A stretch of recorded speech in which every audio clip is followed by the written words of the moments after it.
was really shocked when I sat down to film this video because surprisingly, I only have 7 high-end palettes in my collection. I definitely have a lot more indie, a lot more drugstore, but I thought I had a little bit more than this. And surprisingly, there's only 2 brands, which I mean, okay. I did get rid of a lot of Huda in my last declutter series in December.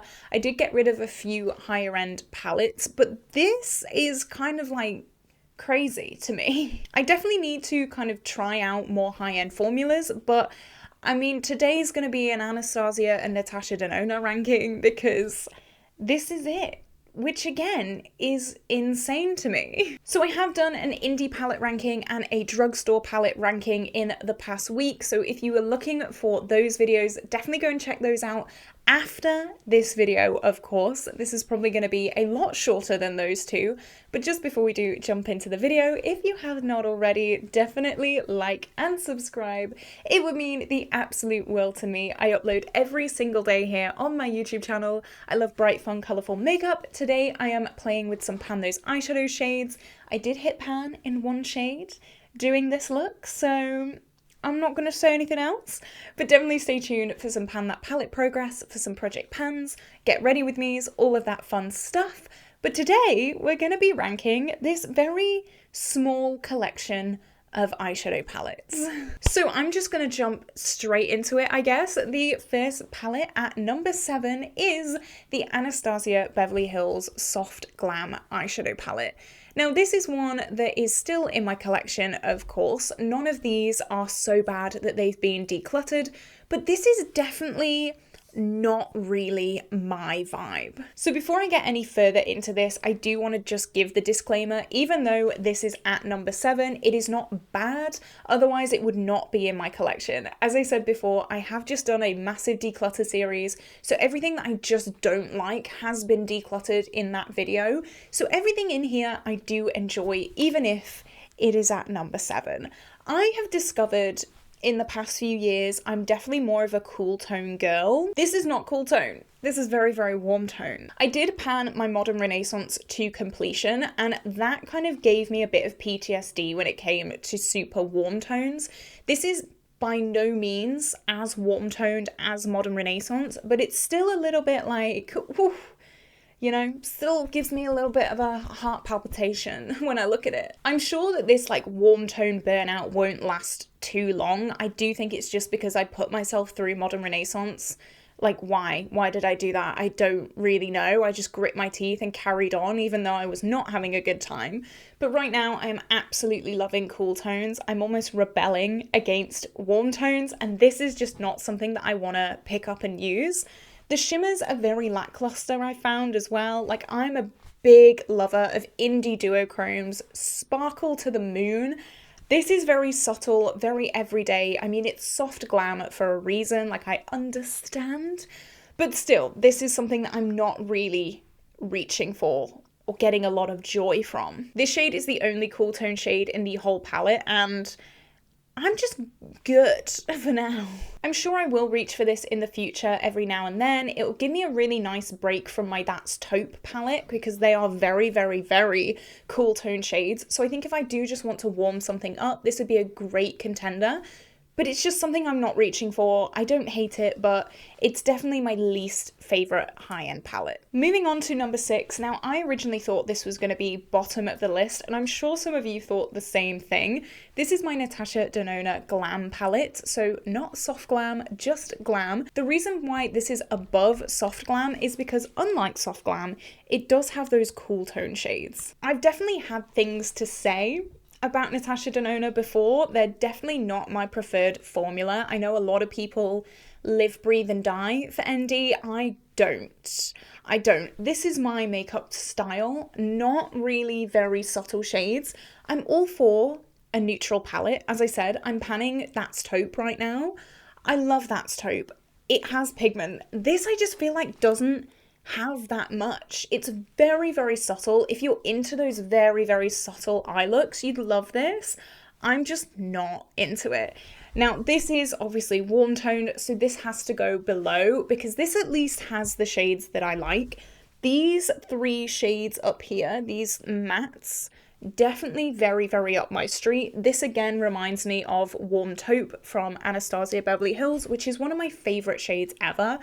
So it does have, like, especially this side of the palette, the more cool tone side, up my street, great, love it. However, I just don't get the hype. I think the downfall of this is because it was so hyped. It was like, buy this and your dreams will come true kind of hyped. And I bought it and my dreams did not come true. Like, that is the issue with this palette. And I've learned the hard way that Natasha Denona is just not my brand, and I just have to accept that. Even though Morgan Turner is like forcing it down my throat, I have to say, no, Morgan, no. Is this the worst thing in the world? No. Do I wish it wasn't as hyped? Yes. I think if this wasn't as hyped, it would be a lot higher on the list. But I expect this to, like, pay the bills for me, and it did not. From here on out, we're going on a bit of a Natasha Denona doo-doo spree. So if you're a Natasha Denona stan, maybe skip forward a little bit, because I don't want the hate. I know you guys are ruthless, but let me have my opinions, okay? So at number 5, we have the first Natasha Denona mini palette. This is the Mini Star. Now, this has some memories attached to it, so maybe that's not helping its case, but I hated this so much that I actually replaced 2 of the shades. So the N2 shades aren't actually original to this palette. This is the Pastel Roses Duochrome, and then this is just a random gold shade that I had in my collection. It comes to something when you have to scrape out part of this palette and replace it in order to use it. I was so excited to buy this. I bought this in Seville, my first time in Seville with my ex, like a very, very interesting guy, let's say that for free. And I thought, oh my god, it's got blue in it, this is going to be great, neutral and blue, love that. It's very, like, it's not warm, but it's not cool, it's very, very, like, perfect. I quickly realised that this blue originally was just like a murky, muddy brown with no blue in it whatsoever, and that crushed me. It really did. Now this is more kind of what I wanted it to be. It's like a very, very blue brown. So that's what it looks like now. This is what I wanted from the beginning and I didn't get, so I was spiteful and just like scraped it out. I don't get the hype. I think it's just the Natasha Denona hype that I just don't understand. I find her mattes quite hard to blend sometimes, and I just don't get it. I know I'm not alone in that sentiment. I know a lot of people on my channel are also just as confused as I am, but like, what's going on with this? I don't understand. It's fine. If someone put this in drugstore packaging and told me it was from Revolution, I'd believe them. Like, it's not that special. If you're sat there at home and you've never bought Natasha Denona and you're watching all these big YouTubers say how incredible the formula is, and you're umming and ahhing, should I spend all this money? Because she's not cheap. She's not cheap. And you're umming and ahhing whether, oh, maybe I should buy it, maybe I shouldn't. Don't. Buy a Colourpop palette. Buy a Revolution palette. Like, I don't understand the hype, especially in recent years, the recent launches. The amount of times, I'm going on a rant, I'm so sorry. The amount of times that I've seen YouTubers using a Natasha Denona palette, you know, my acting degree is going to come in handy now, and they're like, yeah, this like £100 palette, it's a bit patchy, not much pigmentation, yeah, like all the shades kind of look the same, but oh my god, I love it, oh my god, it's so worth the money. Like, what? Huh? What? I'd be mad if a £10 palette was patchy and didn't have pigmentation, never mind a £70 palette. Like, girl, sit down. Sit down, we need to talk. I'm sorry for all of you who have heard that rant a million times, but I just had to go on it again. I can feel myself getting angry, so I'm going to move on, even though the next palette is also Natasha Denona, so I'm still angry. At number 4, and I can't believe I'm saying this is number 4 because it does not feel like a number 4 palette, but just because I don't have any high-end makeup. At number 4, I feel personally attacked, to be honest, by Natasha Denona. She's never personally come for me before, but this one was a low blow. This is the Mini Triochrome, and you guys know blue is my happy colour. I love blue. I was waiting for a high-end brand to come out with a all blue color story, and Natasha Denona said, Caitlin Costello, here you go, here you go. I'm answering your calls. And it's shit. Sorry. YouTube will not like that, but it is. It is. Natasha Denona dangled the palette of my dreams in front of me and said, Caitlin, look, but it's going to be awful quality. And I fell into the trap, hook, line, and sinker. And now I'm sad and mad and annoyed and disappointed. But here we are. I do have 2 pans in here. This is great for an inner corner. This is great for a winged liner. But God forbid you need to blend something. Good luck. It's not going to happen. This Duochrome, again, very similar to the Mini Star. Her shimmers just are bland and just crap. There's no shine in them. Like, you can see that Pastel Roses shimmer on top. They're almost like satin shimmers, and I don't want a satin shimmer. If I'm going for a blue look, I'm going all out anyway. Why give me like a satin, boring shimmer? I don't understand it. These shades don't blend. This was, again, one of those palettes that I saw people review and going like, oh, it's really patchy and it doesn't really blend very well, but it's nice. What do you mean? What do you mean? I swear, some people are almost like estate agents, you know, on YouTube. There are a few estate agent reviewers that I'm like, you were just trying to get me to buy something because this house is falling down. Like, there is an active fire in this house and you're trying to sell me it. Like, it's not going to work. This made me so upset. And maybe these two are like interchangeable, to be honest. I don't like either of them, but this one probably should be lower, because this feels like a personal attack. I don't like it. I'm going to not have this rant anymore. I'm going to move on to something that I actually like. Okay, there is a massive line in between this and the next palette, because the next palette I actually enjoy. All the next palettes I actually enjoy. So here we go. I'm going to be a little bit happier towards the end of this video. So at number 3 is actually a very, very new palette. Oh my god, I should have put this in my video, all the palettes and makeup that I bought in January. I forgot all about this, so whoops. So just imagine this palette is in that video that would have gone live a few days ago. This is the Anastasia Norvina Volume 6 palette, and I love this thing. I've only done one look with this so far, but honestly, I think it is so pretty, and this is one of those palettes that I wanted for the longest time, and now I finally have it. Am I way too late? Yes. It is huge. It is massive. I'm way too late, like way too late, but this was in TK Maxx for £24, and I was like, go on then, go on then. I really like this. It did get a little patchy. That's why it's not like top. It did get a little patchy. I did notice it was a little bit questionable, so I do need to use it a little bit more. Now, I'm not doing the estate agent scam. I'm not being like, yeah, it's a little patchy, but like, I love it. It's the best thing in the world. I know she's kind of patchy. That's why she's not number 1 or number 2. Just keep in mind, yes, this is number 3, but the pickings are pretty slim anyway, so take it with a pinch of salt. I love the first 2 rows and then the bottom row.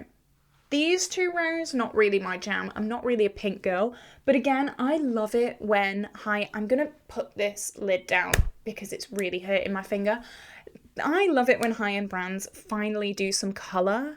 I'm obsessed. Like, please can we see more colour from high-end brands, because I'm sick to death of seeing 50,000 taupe neutral palettes. Like, please can we do more of these? I really love it. When this came out, I remember being like, oh, she's pretty, but I was not going to be paying £60 for this, especially not way back then. I was but a poor student. It is huge though. Did it need to be this big? Probably not, but I like it. It's cute, it's fun, and oh, it is at number 3. I do need to do another look with it. I will do another look with it. I will leave it in my new in drawer. I need to actually use this new in drawer because I just don't use it, but I will get more use on this. I'll do a Get Ready With Me or something in the future because she's so pretty. She's pretty. I need to use her more. I love her. And she was a steal, £24. money saving queen. At number 2, we have an oldie but a goodie, and I always say hashtag justice for subculture. This is the Anastasia Beverly Hills Subculture palette, and everyone on the internet went through a phase of hating this. I love her. I think she's well pretty. Now, I do have the reformulated version, so I don't know how bad she was in the past, but I'm choosing to ignore that. I'm choosing to just shut my eyes to that and think this was always what she was like. I really like it. It's a colour story that's very different for me. I normally go for like blue, taupe, things like that. I don't gravitate normally towards these kind of shades, but she's so pretty. She's so pretty. I wish this wasn't discontinued. I wish this was like a palette that you could still buy, because this was makeup history. This was one of the first like colourful palettes that came on the market. And that jump, that little leap of faith, I feel like started it all, you know? We do have some taupes. Of course we have some taupes. I need to do a look with like these two, this super deep black, this taupe, and then this yellow. That would be so cute. I really like it. I hate it when people say Subculture was awful, it was the worst palette ever to be released, because I really like it. Just, guys, give her another chance, please. She paved the way for so many others, and for that I'm always grateful. So in second place, I am not sad to say, Subculture, I still believe in you. I still love you. We love her. We love her on this channel, and if you don't, you do now. So finally, at number 1, some people who have been on my channel recently may not be surprised at this. It is another ABH palette. I do love ABH, and this is the Sugar palette. This was, I think, their newest release, and this has been one of my go-to palettes for quite a while now. I did review this when this first came out. I gave it a glowing review and I love it. This is a great date palette for me. If I'm going on a date, want to look kind of nice, want to use some bougie makeup, this is definitely one that I pull out. These taupes, again, were not shocked. This blue, not shocked. I don't really reach for these 3 like pink kind of tones. Pinks aren't really my jam, but I'm actually really glad that they're in this palette. It gives a little bit of contrast, and I love contrasting colour stories as well. Again, this is one of those things like, can we have more of this from high-end palettes? I think that's why I don't have many high-end palettes in my collection. It's because they're all so boring. Like, so boring. Why am I going to buy a taupe palette for £60? I'm just not going to do it. But this is cute. This is really, really nice. It's got some really nice shades. These taupes, I love it. I really, really like it. I was not expecting to like this as much as I do, like at all, but I'm really, really glad I bought this. I'm really, really glad that I use it. I use it a hell of a lot off camera, and I'm really grateful. I love it so much. I think it's a great palette, and it makes me excited to see what ABH is going to do in the future. But this is it. This is a worryingly short video, like very, very short compared to my last videos. I think my indie palette ranking was something like 40 minutes long. Yeah, this is like a breeze compared to that. So if you want some more and you haven't already, definitely go and check out my indie palette ranking and my drugstore palette ranking. They will be a few videos back on my channel. But again, definitely subscribe if you did enjoy this video. Definitely let me know what your favorite high-end palette is. Maybe I'll have to go and check it out, because I mean, I've got some space for some high-end palettes. But this is it. This is where I'm going to love you and leave you. Have an incredible day, and I will see you tomorrow for a brand new video. Bye bye.